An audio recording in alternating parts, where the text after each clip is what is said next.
Praise the lord.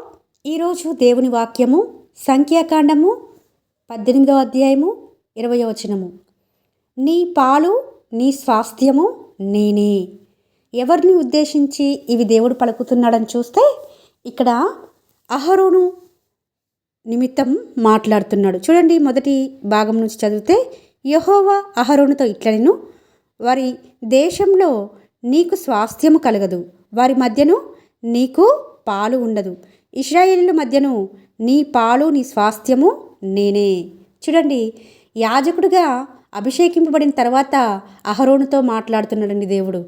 నీ పాలు నీ స్వాస్థ్యము నేనే అంటే, అక్కడ ఎవరైతే అర్పణము తీసుకొని వస్తారు కదండి దేవునికి, ఆ అర్పణంలో మరి ఆ ప్రతిష్టమైన వాటిలో యాజకులకు మాత్రమే ఉంటుందని ఉంటుంది.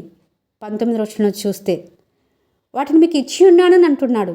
ఇశ్రాయేలీయులు పంచుకునే స్వాస్థ్యంలో మీకు ఎంత మాత్రం కూడా ఇవ్వబోవడం లేదు. ఎందుకంటే మీరే మరి నాకు సేవ చేసేవారు కాబట్టి, నాకు యాజకులు కాబట్టి నేనే మీకు పాలు స్వాస్థ్యము, మిమ్మల్ని నేర్పరచుకున్నాను, ప్రత్యేకించుకున్నాను, ప్రతిష్ఠించుకున్నానని దేవుడు యాజకుడైన అహరోనుతో మాట్లాడుతున్నాడు. మరి ఇది మనకెలా వర్తిస్తుంది అని చూస్తే, భూ సంబంధమైన వాటి మీద మనము దృష్టి పెడుతున్నామేమో. ఏమి కొనుక్కోవాలా, ఏమి ధరించుకోవాలా, ఏమి తినాలా, ఏమి సంపాదించాలా అని మనము దృష్టి పెడుతున్నామేమో. దేవుడు మనతోనే మాట్లాడుతున్నాడండి. రాజులేని యాజక సమూహం అట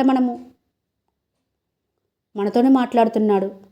ఆయనే మన పాలు, ఆయనే మన స్వాస్థ్యము. మరి దేవుని హత్తుకొని ఉంటున్నామా? దేవుని హత్తుకొని ఉన్నవారికి మాత్రమే అండి దేవుడు స్వాస్థ్యాన్ని అనుగ్రహిస్తాడు. తనకు వచ్చే వాటిలో బాగా అనుగ్రహిస్తాడు. ఇక్కడ చూడండి, ప్రతిష్టార్పణములు దేవునివి. దాంట్లో యాజకుడిన అహరోనుకి స్వాస్థ్యం ఉంది, అంటే భాగం ఉంది. ఎప్పుడైతే మనము దేవునికి అర్పించుకుంటామో, యాజకులుగా సమర్పించుకుంటామో, ప్రతిష్ఠించుకుంటామో, అప్పుడు దేవునిలో కూడా మనకి స్వాస్థ్యం ఉంటుంది. ఆయనే మన స్వాస్థ్యం పాలవుతాడండి. కాబట్టి ఈ రోజున యాజకుడైన అహరోనుతో మాట్లాడుతున్న దేవుడు మనందరితో స్పష్టంగా మాట్లాడుతున్నాడు. ఆయనే మనకు పాలు స్వాస్థ్యంగా ఉంటానని వాగ్దానం చేస్తుంటుండగా, ఈ వాగ్దానం మనందరి జీవితాల్లో నెరవేర్చబడాలని కోరుకుంటూ మీ సహోదరి ఎలిజబెత్ రాణి.